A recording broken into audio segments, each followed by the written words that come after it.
বিয়েতে ৫১টা শাড়ি পেয়েছিল মেয়েটা। অষ্টমঙ্গলায় ফিরে এসে আরো ৬টা। এত শাড়ি একসঙ্গে সে জীবনে দেখেনি। আলমারির প্রথম থাকে সে রাখলো সব নীল শাড়িদের।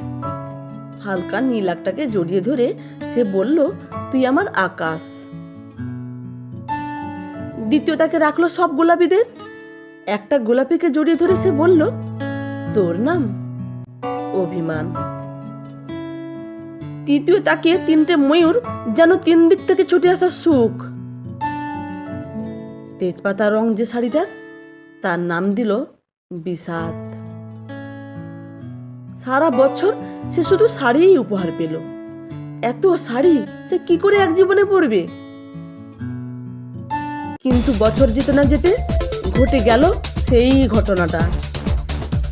সন্ধ্যের মুখে মেয়েটি বেরিয়েছিল স্বামীর সঙ্গে চাইনিজ খেতে। কাপড়ে মুখ বাঁধা 3টে ছেলে এসে দাঁড়ালো। স্বামীর তলপেটে ঢুকে গেল 12 ইঞ্চি। উপর থেকে নিচে, নিচে নেমে ডান দিকে, যাকে বলে এল। পড়ে রইল খাবার। চিলির ফিস থেকে তখন ধোঁয়া উঠছে। এর নাম রাজনীতি বলেছিল পাড়ার লোকেরা। বিয়েতে ৫১টা শাড়ি পেয়েছিল মেয়েটা।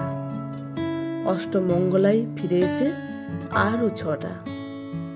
একদিন দুপুরে শাশুড়ি যখন ঘুমিয়ে, সে তার সমস্ত শাড়ি বের করে 6তলার বারান্দা থেকে উড়িয়ে দিল নিচের পৃথিবীতে। 19 বছরের একটা মেয়ে, সে একা। কিন্তু সেই শাড়ি এক ছটকায় খুলে দিল 3জন পাড়ার মোড়ে। সদ্য নগ্ন বিধবা মেয়েটা দৌড়াচ্ছে, চিৎকার করে বলছে, বাঁচাও বাঁচাও বাঁচাও। দেখবে সে কি উল্লাস। পাড়ার লোকেরা নির্বাক। বিয়েতে ৫১টা শাড়ি পেয়েছিল মেয়েটা। অষ্টমঙ্গলায় ফিরে এসে আরো ৬টা। বিয়েতে ৫১টা শাড়ি পেয়েছিল মেয়েটা।